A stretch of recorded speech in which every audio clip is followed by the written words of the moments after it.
ಕೊಟ್ಟಿರುವಂಥ ಅಕ್ಷರಗಳನ್ನು ಬಳಸಿ ಇವತ್ತು ನಾವು ಪ್ರಾಣಿಗಳ ಹೆಸರುಗಳನ್ನು ಪಟ್ಟಿ ಮಾಡೋಣ ಮಕ್ಕಳೇ.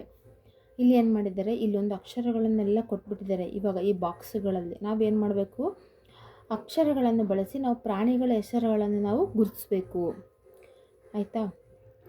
ಇಲ್ಲಿ ಹುಲಿ, ಇಲಿ, ಆಯಿತಾ. ಮತ್ತು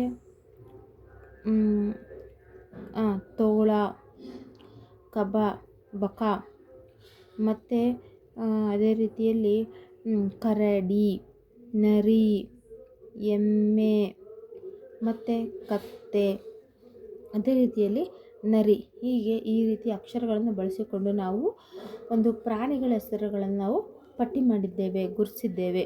ಅದೇ ರೀತಿಯಲ್ಲಿ ನಾವು ಇಲ್ಲಿ ಕೊಟ್ಟಿರುವಂಥ ಬಾಕ್ಸಿನಲ್ಲಿ ಯಾವ ರೀತಿ ಒಂದು ಅವುಗಳ ಪ್ರಾಣಿಗಳ ಹೆಸರುಗಳನ್ನು ಬರೆಯಬೇಕು ಮಕ್ಕಳೇ ನಾವು. ಅದೇ ರೀತಿಯಲ್ಲಿ ಕೊಟ್ಟಿರುವಂಥ ಖಾಲಿ ಜಾಗದಲ್ಲಿ ನಾವು ಪ್ರಾಣಿಗಳ ಹೆಸರುಗಳನ್ನು ಪಟ್ಟಿ ಮಾಡಿದ್ದೀವಲ್ಲ ಅಲ್ಲಿ ಬರಿಬೇಕು, ಬಿಟ್ಟಿರೋ ಜಾಗಗಳಲ್ಲಿ. ಇವಾಗ ಹಸು, ಓಕೆ, ಇಲಿ,